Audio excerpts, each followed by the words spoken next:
A witness writes, me, my wife, and grandson went grouse hunting about 45 kilometers from Sioux Lookout, Ontario, Canada. It's about 28 miles from my American audience. When we heard these screams, it lasted for about 5 minutes, but we were only able to get 3 minutes of audio. And it's actually a video he took. This happened October 3rd, 2019, and I amplified the sound so you can hear what these people heard. And they're basically holding a phone, looking at a tree line, and here's what they heard.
Yeah, I would say it's time to go.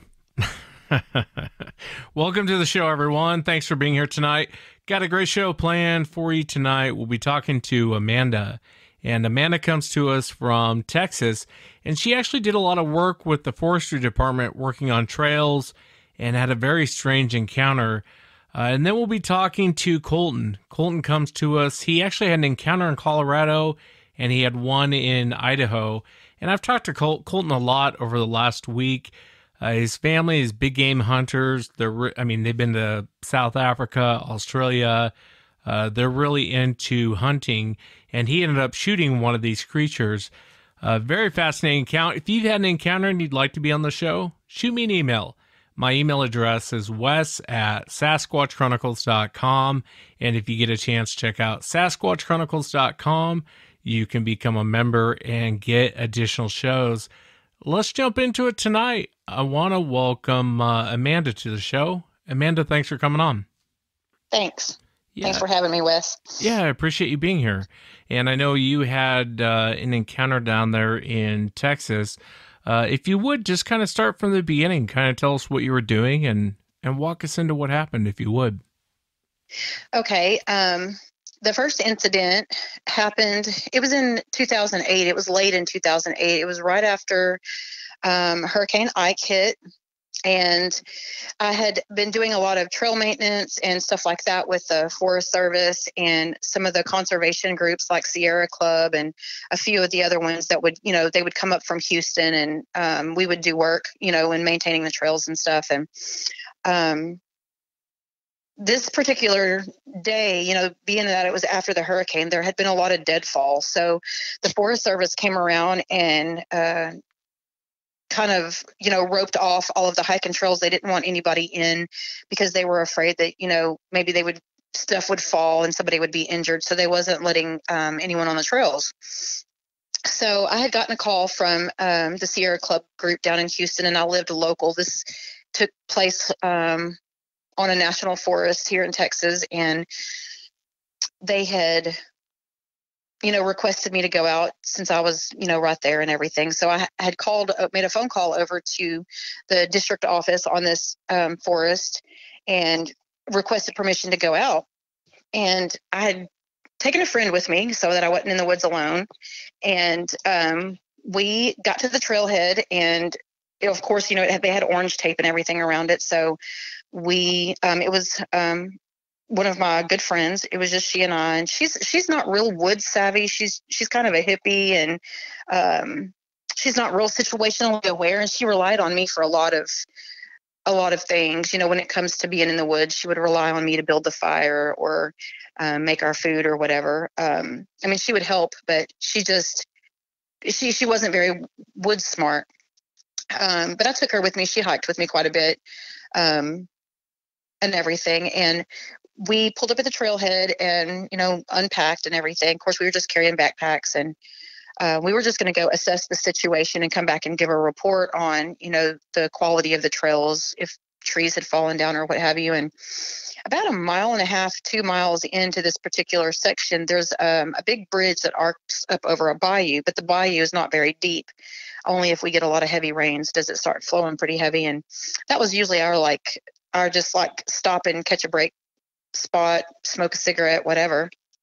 And we had hiked down through, it was a bright sunny day, early morning, not super early, but mid-morning. And we sat down on the bridge with our legs swinging off and smoked a cigarette. We were just chit-chatting, gossiping and everything. And suddenly I felt like something was boring a hole through my back. Like, it was very intense, the feeling of being watched. And I've been in the woods all of my life. I've hunted with my dad from the time I was 7 in sloughs and swamps and, coon hunting and stuff like that. I was raised by my dad. So I was very, gun smart, and he would take us out and shoot with us and stuff. So I've been in the woods most of my life, teaching conservation education and stuff like that to kids. And I knew something wasn't right. And I just kind of told her, I was like, hey, I didn't want to scare her or startle her because I didn't know what it was. I didn't know if it was a cat or a coyote or whatever. And I said, hey, let's just kind of make our way back to the truck. And we get up from the bridge and we start hiking back towards the truck. Like I said, it's about roughly 1.5 miles, 2 miles from the parking area. And I felt a presence come. It felt like it was coming straight towards me down the trail, but every time I turned around, there was nothing there. And it freaked me out a little bit, but I was trying not to let her know that I was afraid. I didn't want to scare her. So we go on for a little ways, and I could hear it move to the right, like it right flanked us around. And as I heard it moving through the woods, it was very solid steps, and it was, whatever it was 2-legged. And I just kind of froze, like this terror come over me. That's the best way that I could describe it. It was the scariest feeling I've ever felt in the woods in my life. I've had, little spooks, that a coyote's moving or a cat or something's moving. This was completely different. This was straight up, you need to get out of the woods and you need to get out now feeling. And I told her, I said, Tammy, we're going to move towards the truck and we're going to go as fast as we can, but we're not going to run. Whatever you do, do not run. We're just going to move at a very fast pace. And we kept moving through the woods, and I was like, man, I got to see what this is that's behind us. And it flanked us. It hung slightly back behind us to the right of us. I could hear it moving. I could hear it breathing. That's crazy sounding, but it did. It was this raspy, just real raspy breath. And ever so many yards, I would stop and I would squat down and look through the underbrush and look through the trees. And for the life of me, I could not lay eyes on what this thing was. A cat you'll catch a glimpse of.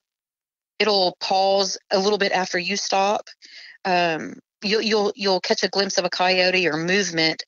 Um, you'll catch a glimpse of something. And we just kept moving through the woods. And I finally, she was like, Amanda, what's following us?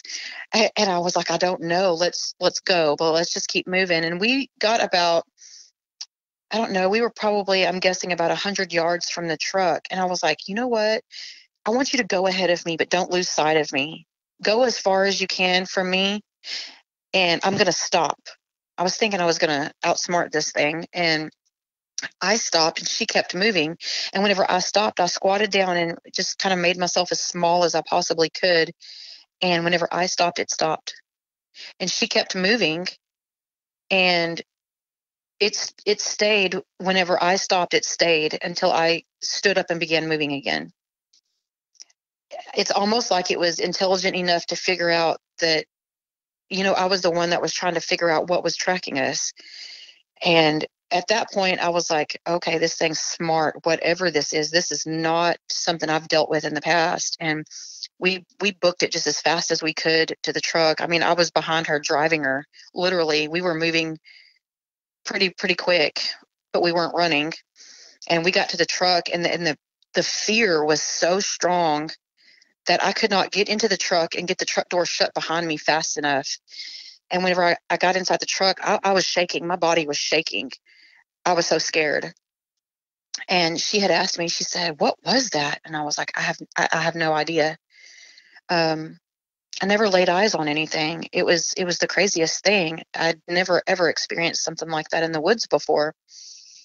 And a few weeks later, because I had done so much work on the forest and, with different people and different entities that coordinate with the Forest Service, I had made friends with several of the other women that worked there.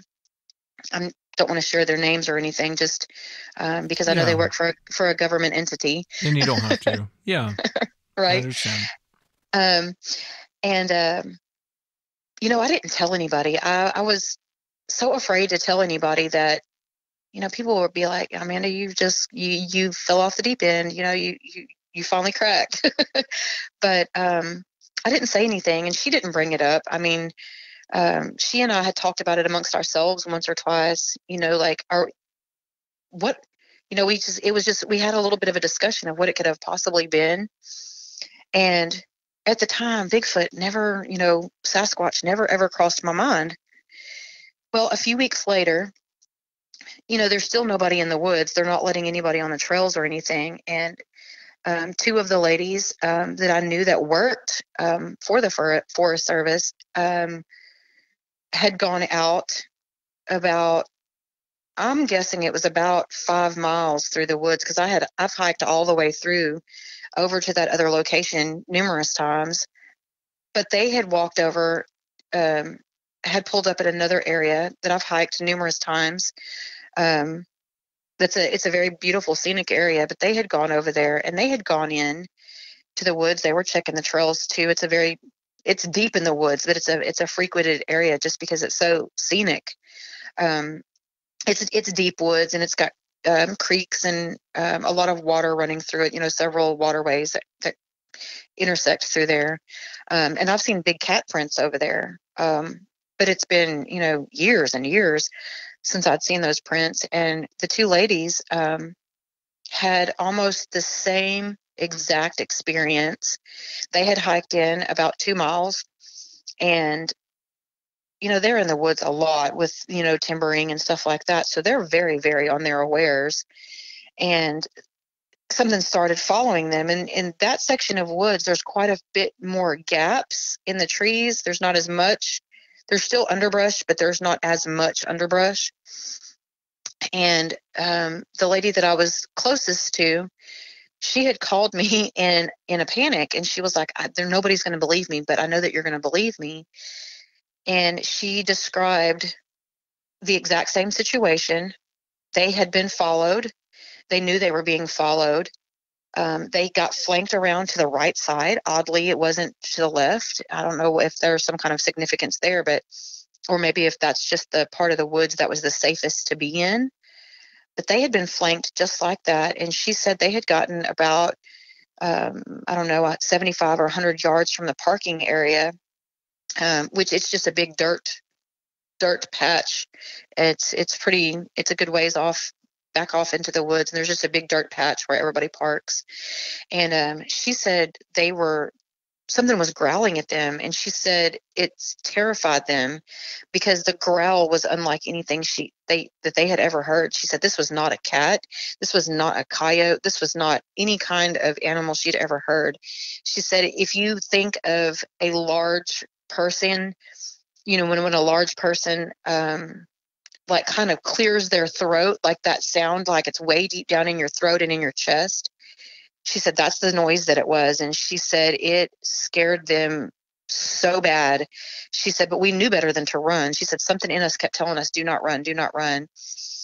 And she got out and she called me and told me, and mind you, I hadn't told anybody what had happened. And she told me what had taken place. And I told her, I said, you are not going to believe this. I said, but remember a couple of weeks ago when me and my other friend had gone into the woods to check the trails? I said, that exact same thing happened to us. She said, no way. You got to be kidding. I was like, I've never been that terrified in the woods. And she immediately was like, this is just the craziest thing. And she and I had discussed it, and we still discuss it all these years later. She's now retired from the Forest Service, and we still talk about it all these years later. But about a week after her incident, so at this point, it's about a month from the incident that I had initially, I had gone over to the district office, and she's on the phone. The phone had rang, and she wasn't supposed to have anybody in her office that day. And she said, just don't make a noise. Whatever you do, just be quiet. And Washington, D.C. had called her she was the lady that wrote the permits for people to do research or go out on the forest, and, college kids and all of that stuff to go out and do any kind of research. The colleges and stuff had to have permits. And they told her she had to give a permit to one of the Bigfoot research groups that at the time I think they were called the Texas Bigfoot Society, but they've since changed their name. I think it's more like the Wood Ape Conservancy or something now. But she had to give them a permit to do research in the same exact area that the experiences that we had took place. I wonder why Washington, D.C. called. We don't know to this day. We've been like, we don't know if they had gone out to like do a night walk or something and maybe had an experience, and then they requested research. We don't know how all of that came about, but she had to give them a permit. So she writes the permit and everything, and several months later we catch wind back of their research is that 300 yards from the parking area where her and the other lady had been scared out of the woods, they found a track that was over 12 inches, and they found some kind of structure, I guess, where like the trees were like pushed over, and it made like a cubby hole. And they said that was like a Bigfoot shelter kind of thing, I guess, was what she had told me. That they had discovered some of those things there. And since then, I've been on their website. I've gone on their website, and they've got these little tiny Bigfoots that pinpoint all of the sightings over the years. And amazingly, that is like a hot spot. It's crazy that there's been so many sightings in those locations. And what I find really fascinating are those two areas that we were in are preserve areas that are not prescribed burned. They're not timbered. They're wilderness areas. And it just makes me wonder, have they figured out that those are safer zones? I mean, there's still hunting that goes on there, but it just makes me wonder, do they know those areas or not? Yeah. It's so hard to say. It reminds me Yeah, of and it's kind of nice to get confirmation, of your experience and your workmates' experience. And what right. you experience, Amanda, is very common. I hear that a lot. Actually, I Uh, hear this type of encounter more than visual encounters. Mainly from like hikers, hunters, where they're out in the woods and they'll say, hey, something was pacing me out. And when I stopped, it stopped. When I moved, it moved. You hear that so much. There's a guy down there. Gosh, I probably shouldn't say too much. He's a game warden down there. And uh, he told me, hey, when I retire, I'll come on the show. He goes, I can't come on now because they'll probably kick me out. He goes, but they're down here. And one of the comments he had made is he said, what's weird is right around hunting season, all activity stops. It's like they mm-hmm. vanish. And It's like then they when, know. yeah, it's almost like they know. And then when hunting season starts, man, he had all kinds of stories. I mean, a rock they had a run in with one, and I guess it picked up a huge rock and actually smashed the inside of the truck with this huge boulder. And it was his boss's Wow, truck. And he was like, they're definitely down here. And he goes, that's he crazy. had all kinds of stories, but it does make you wonder. I mean, do they know this area is safe? Like people can't come into this area? There's a place like that here in Washington State. It's one of the best hunting places out here, but no Mm-hmm. one goes into the area. Even local hunters won't go into the area, and they'll tell you because weird stuff goes on there. And there's more sightings in that area than anywhere else, but it's weird. Like no hunters will go into this one area here in Washington State, and there's been Mm-hmm. a ton of sightings. So it almost makes you wonder if they know. If they know to stay out of a certain area at a certain time, or yeah, that's and there's no other animal on the planet that's going to pace you like that. A cougar's going to follow you, it's going to track you, but it's Mm-hmm. not going to stop when you stop. It's not going to pace you from the side. Right. It's not how a cougar's going to get you. And even they say that we don't have those down here too, but I've had friends catch them on their trail cams and their game cams and stuff, and we know they're here. And we're so close to the Louisiana border. Since I've had this experience, I, I've really, it's crazy because you don't really realize how something affects you until you have some kind of encounter or something like that happen to you. And I've really started digging and trying to find out more about our area, and it's crazy. Like, I live in deep East Texas, which is like we're probably about an hour from the Louisiana border, and it's the Big Thicket area, which is it's a national preserve. um, and this whole area, there has been so many sightings.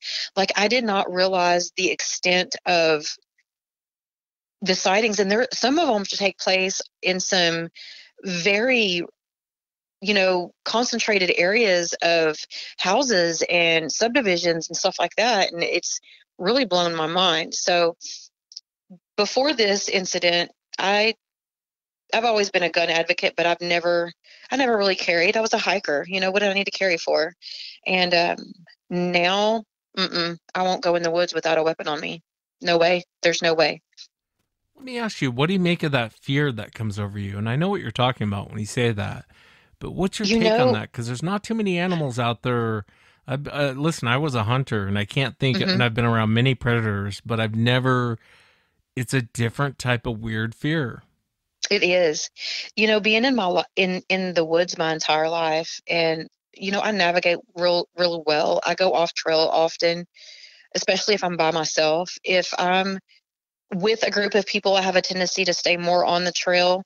Um, but I'm an explorer at heart, and you know, I've been spooked in the woods, but I've never ever felt that fear. It's a primal fear. It is definitely a primal fear. That day in the woods, I learned that we are not at the top of the food chain. That was the fear. The feeling that I got was, whatever this thing is, it means business and it wants you to get out of its territory. So the best thing for you to do is leave. And I've thought about that day numerous times, and I know you always ask everybody on the show, what do you think Bigfoot is? And I've given that so much thought, but no, but we don't really know. I do think it's something physical. I think it's something that's been around for a very, very long time. I almost think that it's an abomination of some sort. And I think that because, when there's predators in the woods, those things that are prey animals, they fall silent. They're going to be quiet. They're not going to reveal they don't want to be eaten. They're not going to reveal their location. But when even the very crickets go silent, it makes me wonder, that's something else. Like that even the crickets won't make a noise. A bird won't fly. That's bizarre to me. It is bizarre. It is bizarre. Yeah. Because nothing else does that. I mean, even No. we're we're in the top, I would say, top 3 food chain as far as predators go. We're more of a pack animal. But having said that, how many times I've walked in the woods and you'll get a stupid, I can't remember the name of the bird. It sounds the alarm every time I walked in the woods and I was hunting, and it used to drive me nuts. And if I was a different type of man, I would have shot the bird, but I would just move and it would follow me, and it would squawk and squawk and squawk. And then I would move and it would follow me and squawk. And I was like, man, this bird's driving me nuts. Like, it won't leave me alone. And, but even then, I mean, a cougar shows up. Crickets are still going to be fine. Your insects are still going to be fine. You got a good point. It's hard. It's a difficult question to answer. Why does everything shut off when these things show up? So you don't think it's a natural animal? Is that your opinion? I'm not really sure what I think. Like, I believe it's something that's been around since olden times. And I think that because, there's mention of so many things in the Bible. I'm Christian. There's so many things that are unanswered there. The Bible mentions giants walking the earth, things like that. But, if you look at, even archaeological research, it makes you wonder what they say is Cro-Magnon man. Was that really a descendant, or is that a Bigfoot? And every tribe on the planet has got some kind of story or legend about Bigfoot or Yeti or Sasquatch or whatever you want to call him. So whatever it is has been around for a long, long time. They're very primitive, whatever they are, obviously. I mean, they don't wear clothing. They don't, as far as we know, use tools other than wood knocks and stuff like that. I had another experience where I just heard wood knocks in that same location. It was later on in I think it was 2013, which was crazy. But then again, I didn't see anything again. So it's like, what? It's not my imagination. I know for a fact I heard what I heard. It makes you wonder. Yeah. It's a great mystery. It really is, and I think, and I've said this before, but I really think more goes on in Texas than most people realize. And definitely. You could be onto something as far as it being, it's like a Neanderthal. They say it's not Homo sapien. Well, what is it then? And, makes you wonder, does it fall into that category? It's so hard to pinpoint because they do act very animalistic. So it's hard to pinpoint what these things are. You know what I mean? And that's the impression that I got too, was they were claiming territory. Nobody had been in the woods. There was no hikers, no people in the woods for months after Hurricane Ike. So they got comfortable. That's the feeling that I get, was that finally there was somebody in the woods and they were just like, oh no, y'all got to go. I've thought about that day over and over and over. I wonder why I didn't see anything. But at the same time, I don't know. I would have had a heart attack if I would have saw something like that, because I listen to people on your podcast that have had encounters, very close encounters, and very vividly seen things. And I can completely relate, because even though I didn't see anything, that day is so vividly etched in my mind. Like, it's crazy. Like, I can remember every detail, and I can remember the utter silence that, as this thing started following us, that fell over the woods. I'm in the woods so often. Like, I hike on a regular basis. I will take a break from work. I drive, and I'll stop somewhere, and I'll just, you know, I'll stop at a trailhead or something, and I'll take me a 30, 45-minute break and just jet off into the woods and explore. And the woods will tell you a lot of things. They'll talk to you. It'll tell you, you know, if you just listen and you're out there long enough, you'll get to where you read what's going on. um it's like you're talking about that bird. That bird is telling everybody, hey, there's a dude here. He's here. I'm letting y'all know he's here. Yeah. Crows are the same way. Crows, Yep. Crows are they're notorious. yes, and blue jays, they're blabbermouths. They will blabber to the whole entire woods that you are there. But I've never been in the woods and it be so. I mean, the only thing that made noise was the wind as it came through, and that just, I've never had that happen since then. It's just the craziest thing. Yeah, it's terrifying. That's It's unnerving when that It's happens. very, very unnerving. It's unnatural. It Yeah, seems like it's it feels like unnatural. it. Hmm. Have you ever been back to that area? I have, and I actually, I had to give a shout out to my girlfriend Jennifer. She moved to Texas from Pennsylvania, and she's very much into the Bigfoot stuff, and she calls me her BFF, her Bigfoot friend. And since she and I have met, she's wanted to go hiking out there, and we've been discussing, actually, in the last couple of days, we've been discussing, going out there. I've been out there in the last couple of years at least 2 or 3 times.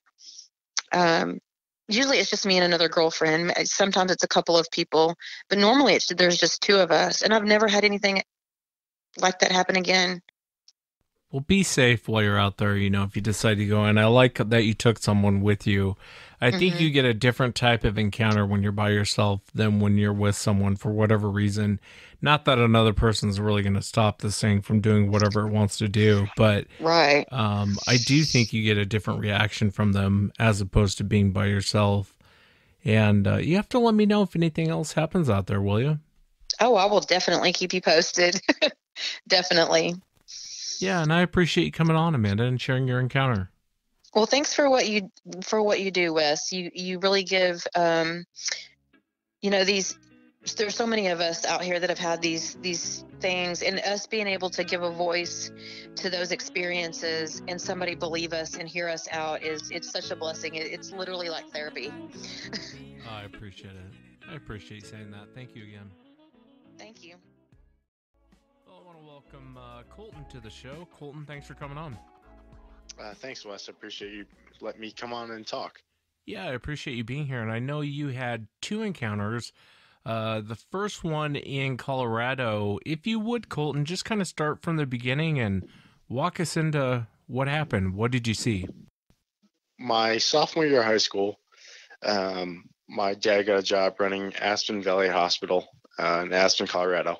So we moved out there, which is just off I-70, running from Denver all the way up to Aspen. It pretty much stops there. Aspen's kind of a dead end town, and we're pretty big hunters. My whole life, it was kind of the main gist of our lives was hunting, and everything kind of revolved around that. There's a town about 20 miles south of Aspen called Basalt, which is where we had our hunting spot at, where we used to elk hunt. That was suggested by one of my dad's coworkers. We basically were planning on going bow hunting there towards the late season. It was in early November at the time, 2017. We were, like I said, we were planning on bow hunting, but it was during rifle season, so you could actually bring you. But we were bow hunters, that's what we do. So we were planning on just mostly trying to get an elk with our bow. And we drove down to Basalt, parked at a lake that we knew, had a lot of game, had a lot of elk, mule deer, And we were really, familiar with the area. We had looked a lot on maps, done some scouting. There was mountain lions in the area, bears and such. But we were very familiar. We were prepared for whatever where to come upon. I had a Bowtech bow. My dad had a Matthews. My dad also carried a 44 Magnum, and then I had a 416 Ruger rifle, which I had in case there was just no chance we had getting an elk with the bow. So we parked down at a lake where the parking area was, and we parked about 8,000 elevation, and started our trek up. This is opening day of rifle season, but like I said, we were trying to get an elk with the bow. So this is November. It was chilly. There was no snow. It was kind of a beautiful fall morning. The aspen trees were golden yellow, and I was super excited to start the morning. We're hiking up the mountain. There was a lot of good sign, elk sign. We saw a couple of mountain lion tracks. We're just really in a good mood. I'm kind of one of those hunters where even if I don't get anything and I'm in the woods, I'm a happy man. It's still a success. I just love being out there. So we're hiking up the mountain. We got about 3/4 of a mile away from the truck, and like I said, there was cattle in the area. Because it was free ranging cattle. A couple different ranchers had their cattle free roaming the area.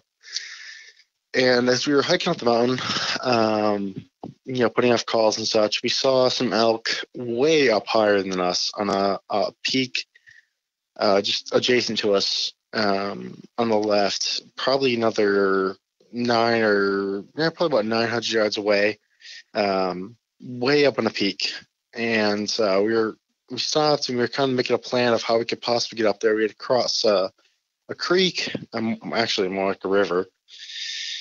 And so my dad and I stopped, and we were talking, back and forth how we could cross that.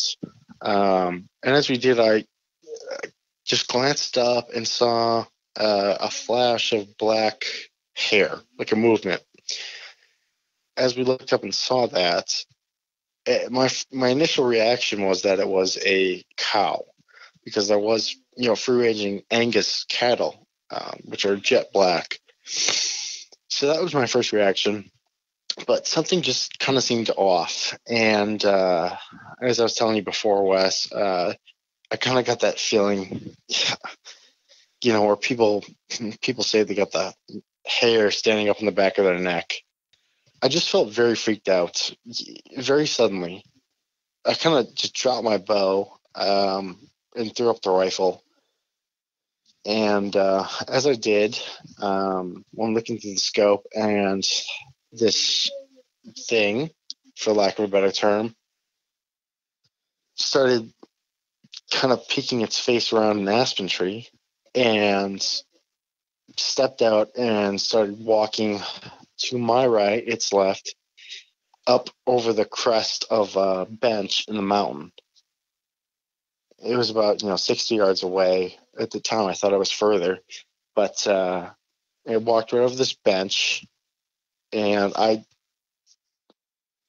was just stunned. I did not know what to do. I had no thought of, we had Nikon cameras on us. I did not think about taking a picture or shooting it or anything. I was just sitting there in total shock. I was literally terrified. And so what happens next? So I remember looking over at my dad and asking him, did you see that? What did you see? And he really did not have the words for it. He had no words for it, actually. And we were both really freaked out.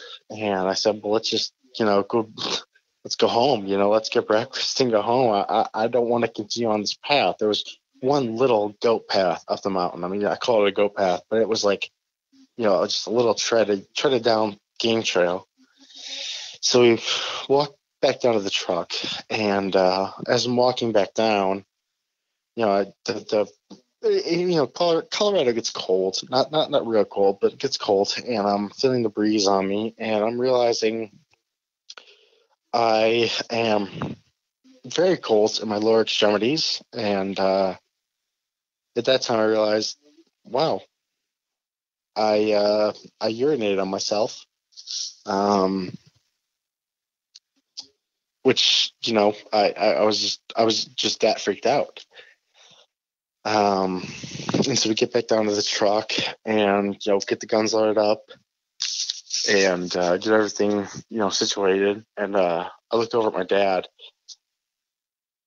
and he was so freaked out that I could see tears in his eyes, which was just so different. My dad's just such a cool, wonderful man. I mean, he's the epitome of an American dad. He's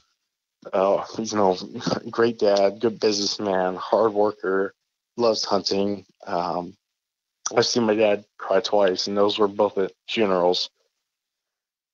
And this is the third and the last time I ever saw my dad cry was when we were sitting in that truck, and he had tears in his eyes, how freaked out he was. And I just remember just being so angry. And so just I wanted to grab that 416 and run back up that mountain and find this thing, man. I was so upset. I was just so upset with it. Yeah. It's one of those moments I would imagine you're sitting there kind of reflecting on, I don't know what that thing was. I want to ask you, when you were looking through it through the scope, can you describe the face? Were you able to get a good look at the face? Oh, absolutely. Yes, sir. So when I stripped the scope, I had a 3x9 loop bolt scope, which, at 60 yards, the face is taking up 50% of the screen. I got a very good look at it. The hair was, I guess, waspy in a sense. It didn't look like it was taken care of. It was kind of flowing freely around the face. It looked very black to me, to be honest. I wouldn't say like jet black, like a sable or something. It was very dark brown, maybe black. And this is brief and I'm in the scope. This is only a few seconds, but it was very, very, very dark. The face was more like I know people say charcoal gray. I don't know if that's the right term or not, but it was a little bit lighter than that. It was a light gray. It was a very light gray. I could see the wrinkles in his face, and I could see just dark eyes. I don't know if it was a dark brown or a black, but it was very dark in its eyes. Yeah, very dark eyes. The nose looked, to me, it seemed like a human's nose, but just too big. It was very wide nose, at least down at the bottom where the nostrils were. Very wide nose. Its mouth looked like I could fit both my hands in his mouth. I mean, it was enormous mouth with a big chin, very protruding.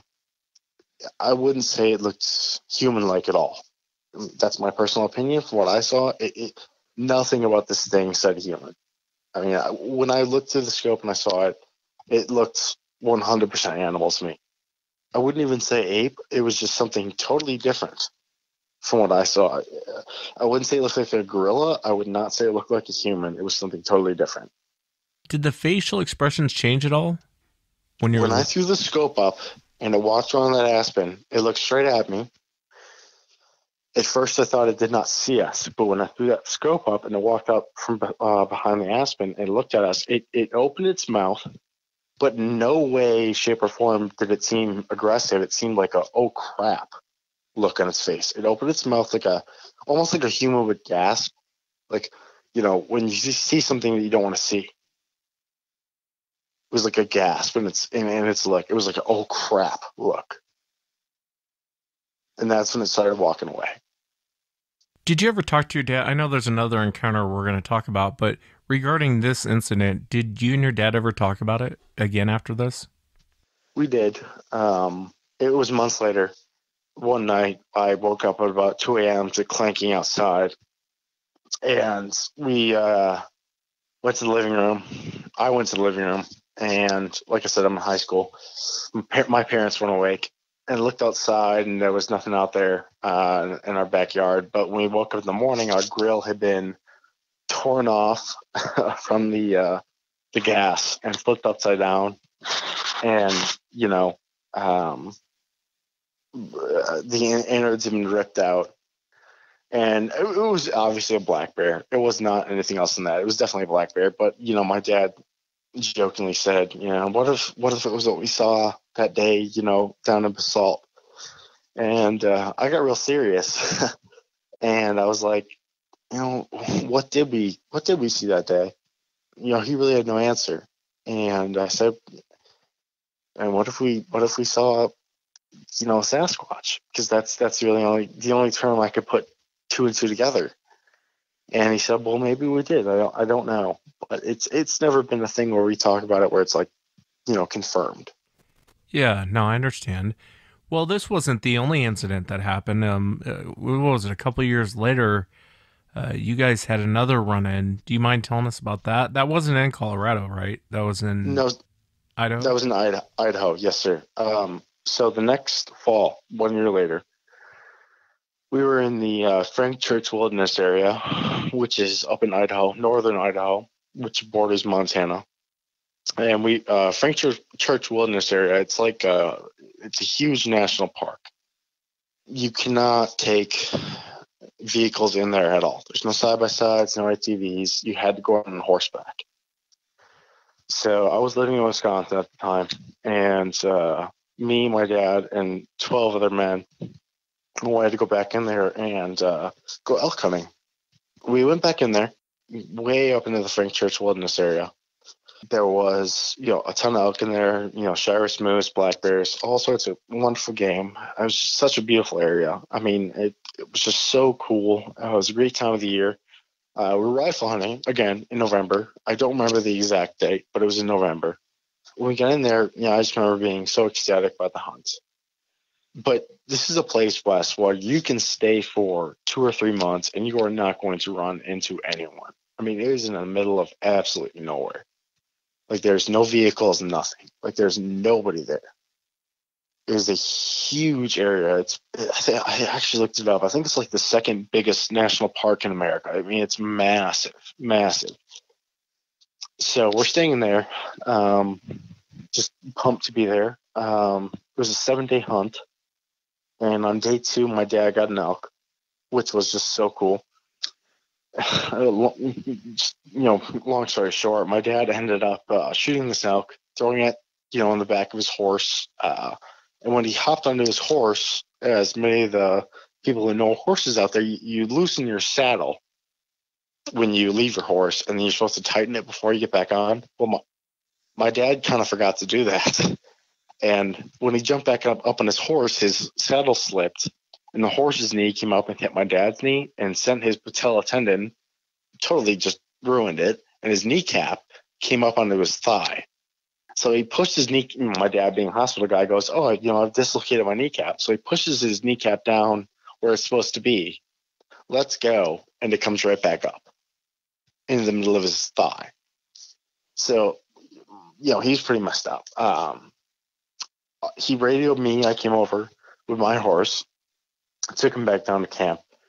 We quartered the elk. Everything was good. We called my mom, and she's saying, what flight can I get you out on? Where am I picking you up? What airport are you flying out of? And my dad's, again, one of those guys. He says, honey, I am the only guy out of 14 guys who got an elk. I have hero status. I'm not leaving camp. Okay. Yeah. So we kind of just, stayed in camp, and I hadn't gotten an elk yet, but I had a tag. And it was probably day 4 of the hunt. And my dad and I shared a tent. It was early morning on day 4. It was probably about 7. The sun was coming up. I heard a noise down in the valley to the west of us. And it sounded just like a bull moose. There's Shiras moose in that area. Kind of just sounded like a ooh. ooh, noise, like a bull grunt that you would hear in Alaska or Canada or anywhere else. I'd heard it multiple times in Ontario and Manitoba fishing before. It sounded just like a bull moose. To me, that's what it sounded like. So I stepped out of my tent, just actually quite excited to see a Shiras moose for the first time. So I stepped out of my tent, looked to the west, and I didn't see anything with the naked eye. But then I saw a little bit of movement down on the ridge below us. It's just kind of a flash of brown. I threw up my binoculars because I had binoculars strapped on me, Bushnell binoculars, and I'm seeing something, but I couldn't tell what it was.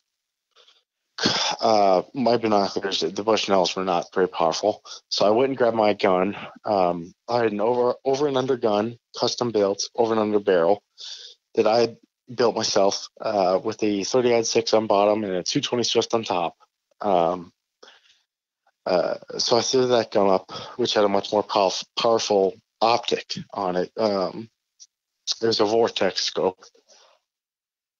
And as I did, I saw, once again, for lack of a better term, this thing coming towards us. I guess about 210, 215 yards. And as it was coming towards us, it threw its hand around, and a tree whipped itself around, and it continued off into the forest where I could not see it much more. I mean, Idaho is very thick. I don't know if you've ever been there, Wes, but it's dense. Yeah. There's not a ton of underbrush, but as far as trees and saplings go, it can be very thick in areas. So it whipped itself around and continued back on into the bushes. But I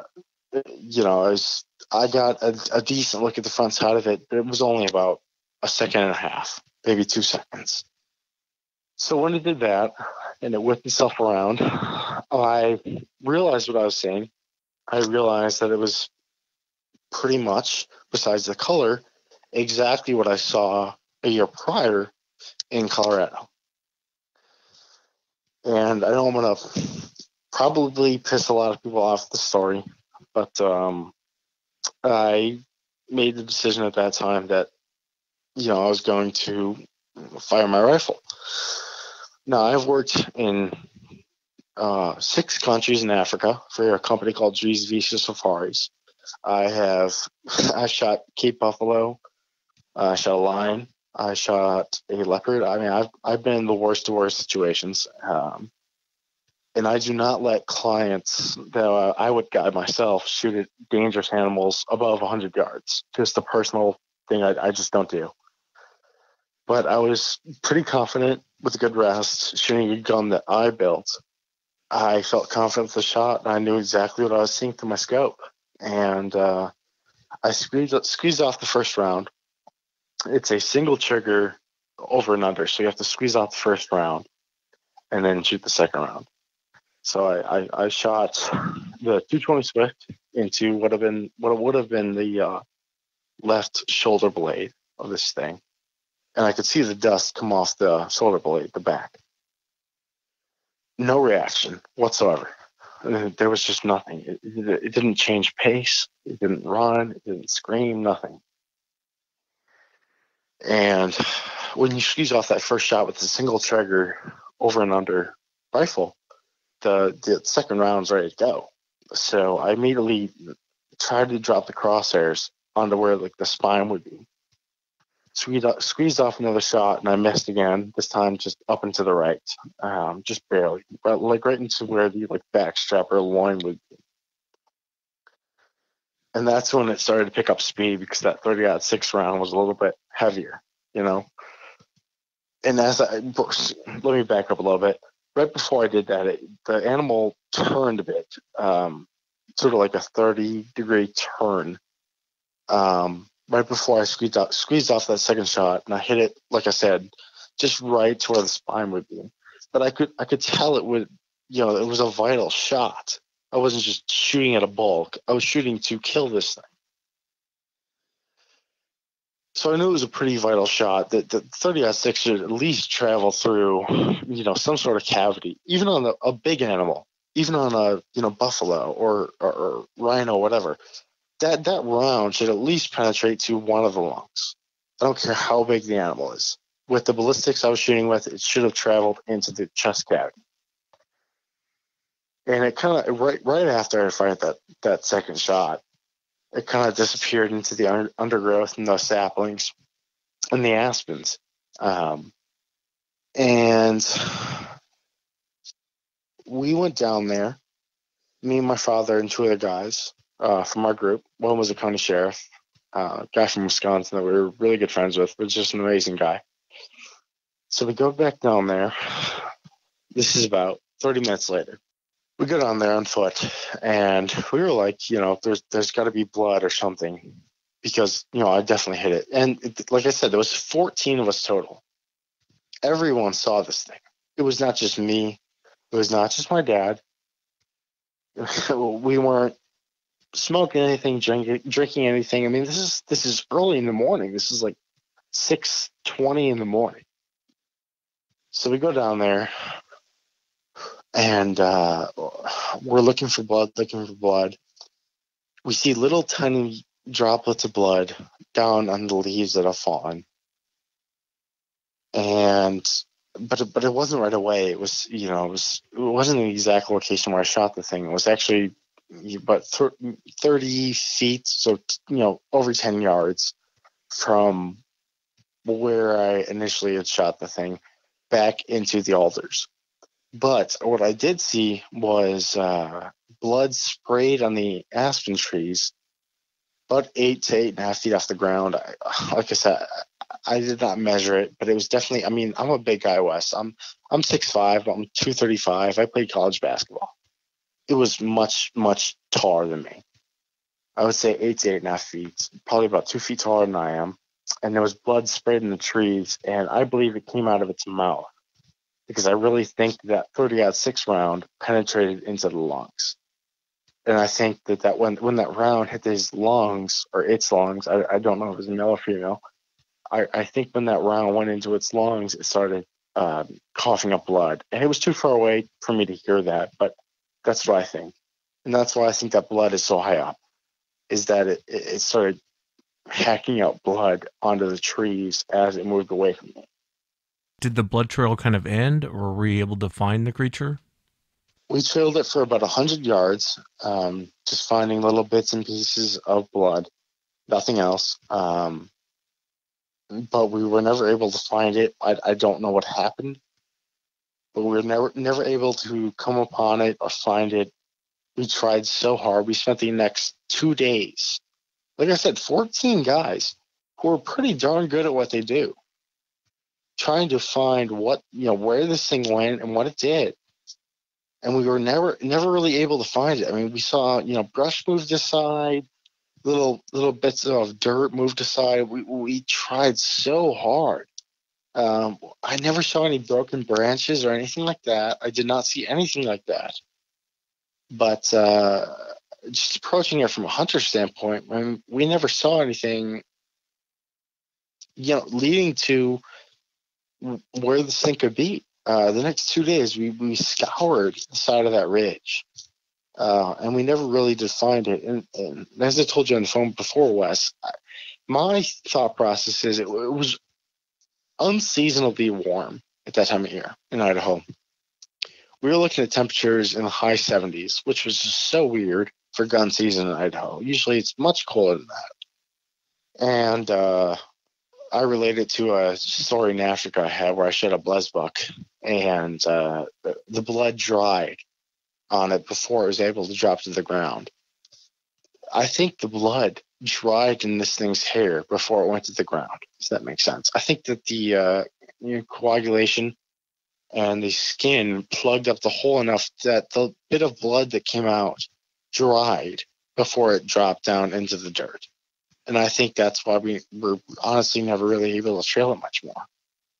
Yeah, so bizarre, 14 guys, and it makes you wonder, where did it go?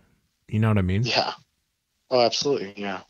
What did the guys think the 14 guys that you're with, I mean, you guys all see this thing coming, and you take the shot. What was the conversation like between all the guys? It's funny because absolutely none of these guys believe in Sasquatch or Bigfoot or anything. They are really avid hunters, all good friends of my father. I've hunted with them on 3 continents, Australia, Africa, and the United States. And I guess an overall view of what they thought, the guys who saw it would have been speechless. Uh, 2 of them were very close to me, and I can give the names, but they've been okay with that. John Feeney and Jake Elliott from Wisconsin. The guys who I grew up hunting with, they were absolutely speechless. I mean, they had no idea what to say. These were guys who spent their entire lives in the woods. I shot my first turkey with John. I mean, I shot my first deer with Jake, and it was just nobody really knew where to place this thing. It was so outside of the realm of understanding that we had. It was, like I said, it didn't really look like a person, but it didn't really look like an ape. It was just different, Wes. It was just so different. Yeah, did it look similar to that one in Colorado that you saw? I mean, as far as the face goes? In the face, yes. It looked very similar in the face, besides the coloration difference. And I'll tell you right now, the one that I saw in Idaho was much bigger. I promise you, it was way bigger. Again, I don't know exactly how high. I would guess 8 to 8.5 feet, but it was definitely bigger.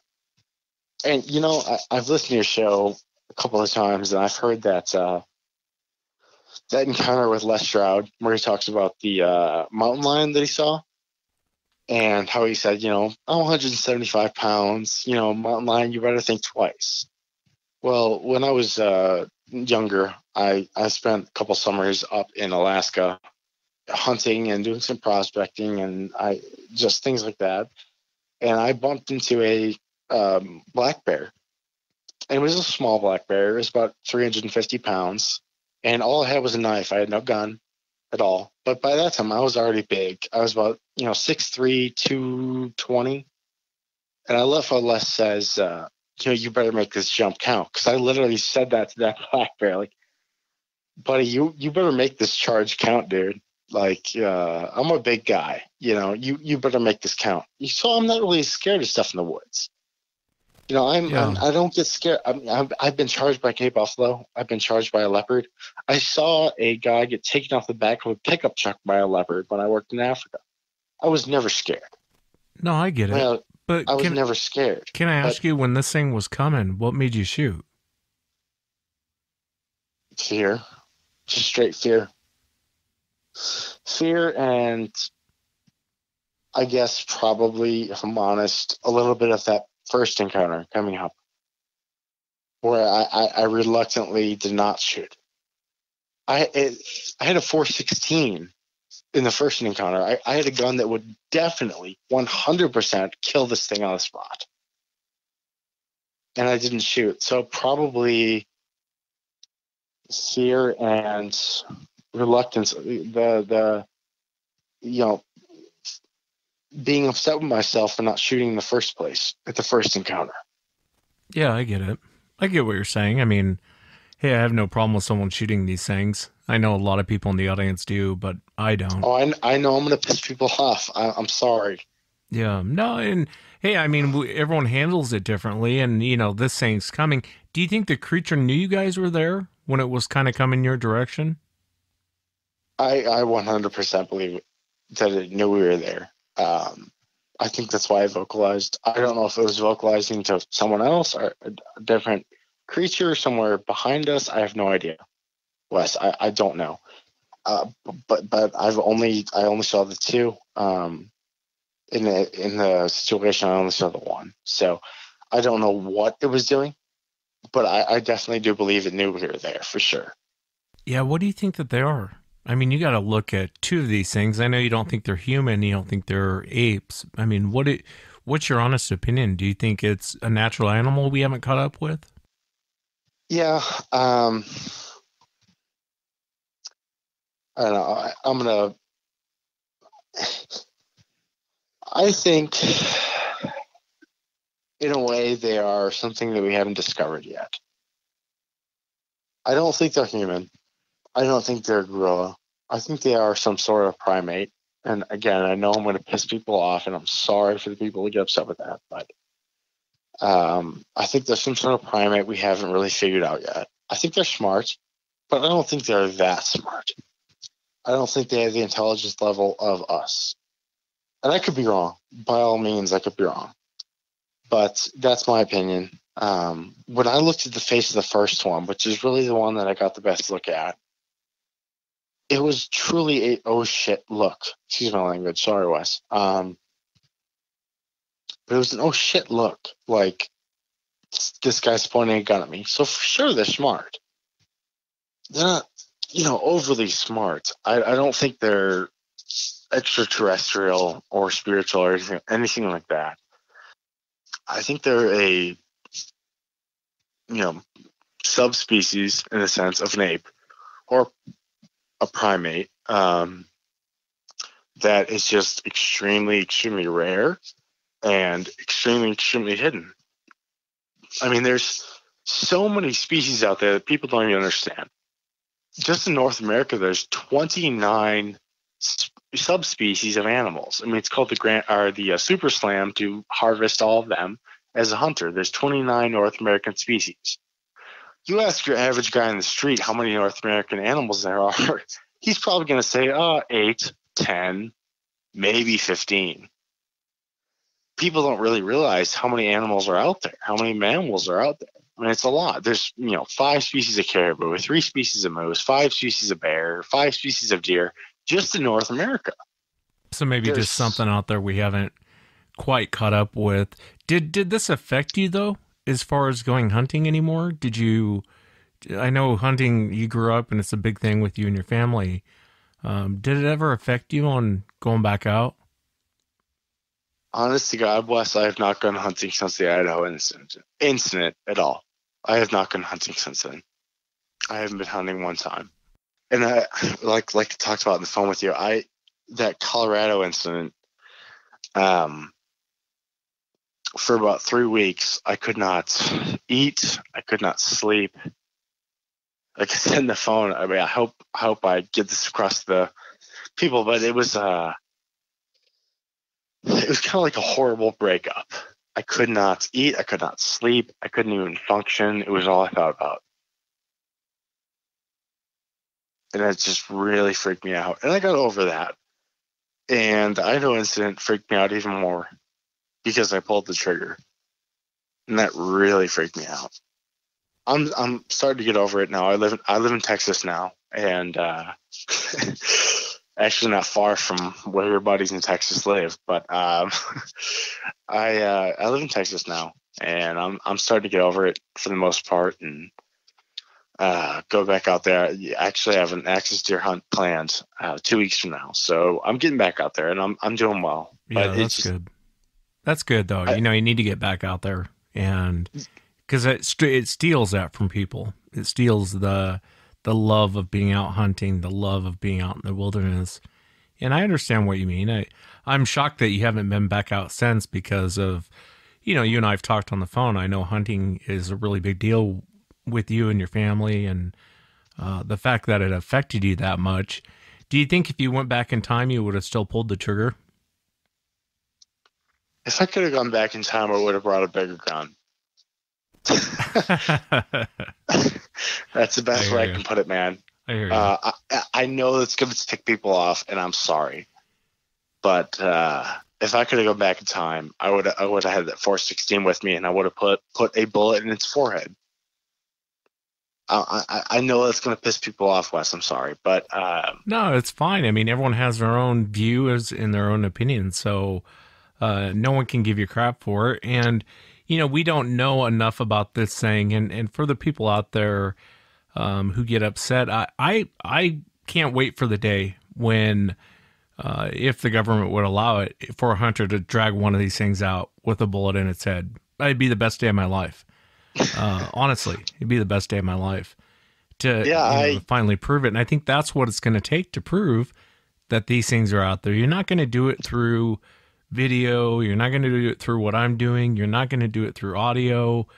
It's going to take a body. It's absolutely going to take a body. I've heard enough of your show where people come on and say, well, I want to get really good footage from 20 feet away. Right? Okay, well, I totally respect that. That's cool. I get it, man. I totally understand. But are you going to be another Todd Standing where he's gotten footage from 20 feet away and everyone goes, okay, that's a hoax? I mean, until a absolute being is brought in, and I'm not hating on Todd Standing. I'm not hating on anyone who says that. I'm really not being that kind of guy. No, I get exactly what you mean. And you're 100% right. I'm not trying to be a jerk. You're 100% right. Is anyone really going to believe you? Or are they going to say, oh, that's an LA makeup artist? Now what I saw, if I didn't look through a scope and see it, if someone would have asked me, is that someone in a costume? I probably would have said yes. I mean, until I looked through the scope and actually saw the features of the thing. I mean, it could have been. I don't know. But until I looked through the scope and saw it. But there's just a point where it comes where a trail camera picture or a thermal imager or even very close-up footage of this thing is not going to cut it. It's just not going to prove to people that they're real. You're right. You're absolutely right.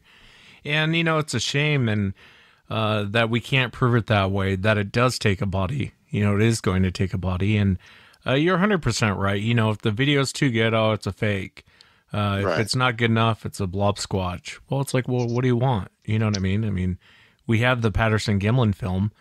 I know Bob Gimlin personally, and that guy's not lying.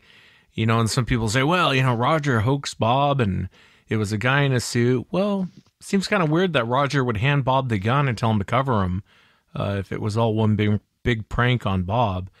But going back to your point, yeah, I mean, no video is going to be good enough. No audio is going to be good enough. The trace evidence that these things leave isn't good enough. So what is good enough? Yeah, I absolutely agree with you, Wes. I know, like I said, I'm going to tick people off, but I kick myself for not having that 416 because you have people come on the show and say, oh, I don't know what's big enough. Well, that 416 is 400 grains, 3,000 foot-pounds of energy at the muzzle. I mean, it will kill an elephant with one shot easily. I mean, it will kill one of these things for sure. I have no doubt about it. So I kick myself for not having that. And I know I'm going to tick people off with that, but I wish I would have had that gun. I wish I would have pulled the trigger right in the back of the head, man. I do. At the time, if you could not pay me enough money to go back to Frank Church, Wilderness, or Aspen in the mountains, I would not go. No way. No way. I don't want to see one ever again. I have no wish to see one again. It was plenty enough freaking me out. I'm done with them. Yeah, hopefully one day we'll get it solved, Colton. It's one of those things, it's a mystery, and it feels like every year that goes by, we don't really get anywhere with this topic. But I really appreciate you taking the time to come on, share what happened to you and your dad, and on that second encounter when you shot the thing. I really appreciate you taking the time to come on. Oh, absolutely. Thank you so much for having me on, Wes. I really appreciate it, man. Like I said, I've only told my best friend and a girlfriend I had, and I just thought it was probably about time I talked to someone who would believe me. So thank you so much, Wes. I really, really appreciate it, man.